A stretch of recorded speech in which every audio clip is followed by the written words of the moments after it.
جب میں نے ایک سائڈ پہ دیکھا کہ موت نظر آ رہی ہے، دوسری سائڈ پہ زندگی نظر آ رہی ہے، میں نے 4 دن کچھ بھی نہیں کھایا، کچھ پیا نہیں، بس اللہ تعالیٰ کی طرف سے کوئی معجزہ ہوا جس کی وجہ سے میں بچ گیا ہوں۔ میں نے جینز کی پینٹ بھی پہنی ہوئی تھی، لیکن پھر اس کے بعد میں 1 گھنٹے تک سمندر کے اندر تیرتا رہا ہوں، پھر اس شپ کے پاس میں پہنچا ہوں، لیکن انہوں نے بھی اپنی اسپیڈ بوٹ ڈالی ہے، لیکن وہ لوگوں کو ریسکیو کر رہے تھے، لیکن وہ تھوڑی سی دور چلی گئی تھی، جس کی وجہ سے میں نے کہا کہ میں سیونگ کر سکتا ہوں، تو پھر میں خود ہی چلا گیا اس کے پاس۔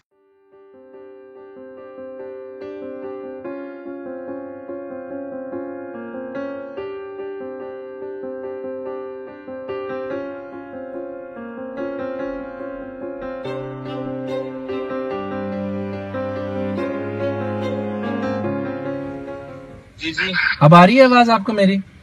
اب آ رہی ہے۔ جب میں اس سمندر کے اندر گرا ہوں، ایک چیخ و پکار ہوئی ہے کم سے کم 10 سے 15 منٹ، یہ ایک آئیڈیا کے مطابق کہہ رہا ہوں کہ اس کے بعد جب وہ شپ الٹی ہے، میں اس کے اوپر چڑھ کے بیٹھا ہوں۔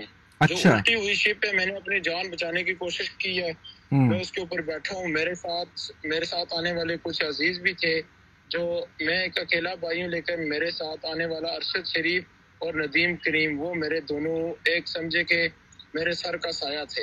اچھا، وہ بھی اس کشتی پہ آپ کے ساتھ تھے؟ جی، وہ بھی میری اسی کشتی میں سوار تھے، لیکن میں ان کے لیے کچھ بھی نہ کر سکا۔ اچھا، وہ ایک ارشد شریف جو ہے، وہ آدمی اتنا اچھا تھا کہ اگر ہمیں کھانے کے لیے کچھ نہیں ملتا، لیکن اس آدمی کو اگر کچھ مل بھی جائے تو وہ ہمارے لیے تھوڑا سا نوالا بھی اگر ہو تو وہ ہمیں دیتا تھا۔ بہت زیادہ سائڈ ہوں، لیکن کیا کر سکتا ہوں، بس اللہ تعالیٰ کی مرضی۔ اس کے بعد 9 تاریخ کو وہاں سے سفر شروع ہو گیا تھا، اٹلی کے لیے اٹلی جا رہے تھے؟ کہاں جا رہے تھے؟ جا رہے تو اٹلی تھے، لیکن یہ 5 سے 6 دن سے یہاں بس ادھر ہی گھومتے پھرتے رہے۔ اچھا، آخر کار جب کھڑے پتہ چلا کہ آخر یونان میں آ گئے۔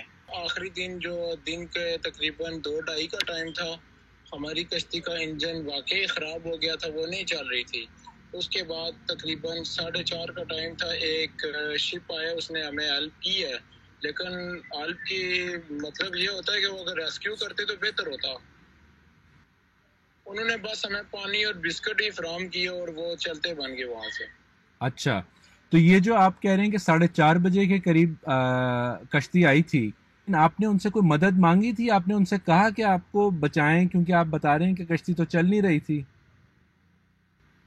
یہی بات ہے، وہ وہاں پہ بہت زیادہ اس کی ہماری کشتی جو ہے نا ڈول رہی تھی کہ کبھی سائڈ جا رہی تھی کبھی سائڈ، اس کی وجہ سے نا ان سے مدد مانگی ہے، پر انہوں نے صرف وہ کھانا دے کر، وہ بسکٹ وغیرہ پانی دے کر وہاں سے چلے گئے۔ 7:30 کے بعد وہاں پہ کچھ آوازیں گونج رہی تھی کہ آپ لوگوں کے لیے کوئی پتہ نہیں اٹلی کا شپ آ رہا ہے آپ کو ریسیو کرنے کے لیے، یا ہمیں پتہ نہیں کچھ امید دی گئی یا یہ لوگ یہاں پر بیٹھ جائیں، شور نہ کریں۔ آپ کو میں بتاؤں نا کہ ہمیں 4 دن کھانے پینے کے لیے کچھ بھی نہیں ملا۔ اچھا، تو یہ جو پھر لوگوں نے شور کیا، اچھا، لوگوں نے کہا اگر یہ اٹلی نہیں جا سکتی تو کسی اور ملک کے کنارے میں لگا دو، جہاں کہیں بھی لگ رہی ہے، لیبیا میں جا رہی ہے لیبیا میں لے چلو، یونان جاتی ہے جہاں جاتی ہے، ہماری جان تو بچے نا۔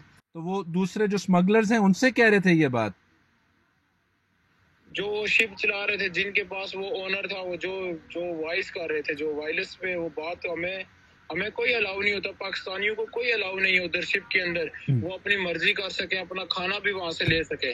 وہ عربی بول رہے تھے، لیکن پاکستانیوں کو بھی عربی آتی تھی، لیکن ان لوگوں نے بھی ٹرانسلیٹ کیا کہ یہ پاکستانی لوگوں نے بھی کہا کہ ہماری خدا کے لیے ہماری جان تو بچاؤ، جہاں کہیں بھی جاتی ہے اس کو لے کر چلو۔ تو پھر اس کے بعد کیا ہوا؟ آپ کی کشتی کیسے ڈوبی؟ کیوں ڈوبی؟ ہماری کشتی بس یہ غفلت ہی، میں کہوں گا یہ غفلت کی وجہ سے ڈوبی ہے۔ اس کے اوپر 750 لوگ تھے۔ اچھا، 750 لوگ جیسے سنا ہے۔ اچھا، ٹھیک ہے۔ آپ کو پتہ ہے کتنے اس میں سے وہ کبھی ایک سائڈ پہ جا رہے تھے کبھی دوسری سائڈ پہ، جب سب لوگوں کا وزن ایک سائڈ پہ گیا ہے اس کے بعد وہ کشتی الٹ گئی ہے۔ اچھا، ٹھیک ہے۔ یہ مشکل بنی یہی ہے کہ ایک سائڈ پہ گئے، سب لوگ موو ہو گئے، جب وہ ادھر جاتی تھی نا، اچھا، ہماری عادت ہوتی تھی ایک سائڈ پہ ہو گیا پھر وہ سیدھی ہو جاتی تھی، اچھا، پھر ان لوگوں نے وہی روٹین اپنائی، اس کے بعد وہ الٹی ہو گئی۔ آپ تقریباً کہہ رہے ہیں کہ 15 منٹ آپ اس کے کشتی کے اوپر بیٹھے رہے، وہ ڈوبی، تو اس کے بعد وہ تو نیچے ہی چلی گئی ہوگی، تو اس کے بعد کیا ہوا پھر؟ اس کے اوپر میں 10 سے 15 منٹ بیٹھا ہوں، لیکن وہ آخرکار وہ بھی چلی گئی نیچے. بس پھر میں نے ایک سائڈ دیکھا کہ میں ان لوگوں کے لیے کچھ نہیں کر سکا. بس میں نے ادھر آوازیں دی، ارشد، ندیم، بس ناصر، سب لوگوں کو آوازیں دی، لیکن کچھ بھی نہ ہو سکا. ادھر میں کچھ بھی نہ کر سکا. تو اندھیرا تھا ادھر اس وقت، وہاں پہ کوئی روشنی، کوئی کشتی آئی؟ وہاں پر بہت زیادہ اندھیرا تھا، لیکن وہ جو ریسکیو کرنے کے لیے شپ آیا تھا وہ تھوڑا سا دور چلا گیا تھا، تقریباً 1 سے 1.5 کلومیٹر وہ دور ہو گیا تھا. تو آپ تقریباً 1 گھنٹے تک جو ہے پانی میں رہے، پھر انہوں نے آپ کو بچا لیا، پھر انہوں نے آپ کو اسپیڈ بوٹ پہ چڑھا لیا؟ نہیں، پھر میں خود اس شپ کے پاس چلا گیا تھا. پھر میں نے ان کو آواز دی، مائی فرینڈ ہیلپ می. پھر انہوں نے میرے لیے ادھر اوپر سے ایک ٹیوب تھی، ایک رسا پھینکا، اور اس کے بعد ایک وہ جالی ہوتی ہے سیفٹی والی، وہ انہوں نے پھینکی ہے. پھر میں اس کے اوپر جیسے سیڑھیوں پہ نہیں چڑھتے، بس میں اس طرح چڑھ کے اس کے اوپر چلا گیا. اچھا یہ بتائیں، آپ نے ویسے ابھی اتنا مشکل سفر کیا ہے، آپ نے سفر کیا کیوں؟ آپ کو کیوں لگتا تھا کہ آپ نے ادھر آنا ہے؟ کیا وجہ تھی؟ پاکستان میں آپ کیا کرتے تھے؟ پاکستان میں بائک کا کام کرتا تھا، جس کی وجہ سے وہاں پہ اتنی اجرت نہیں ملتی تھی. باقی ایل او سی کے حالات بھی ادھر زیادہ کشمیر میں اچھے نہیں ہوتے. اچھا، جی ہاں، جس کی وجہ سے ہمارا فائنینشلی یہی پرابلم ہے کہ کشمیر کے حالات نہیں اچھے ہوتے. پھر ہم یہی چاہتے ہیں کہ ہم کہیں اٹلی وغیرہ یا کسی ملک میں جا کر سیٹل ہو جائیں، اپنی فیملی کو بھی ساتھ وہاں پہ کیری آن کر رہے ہیں.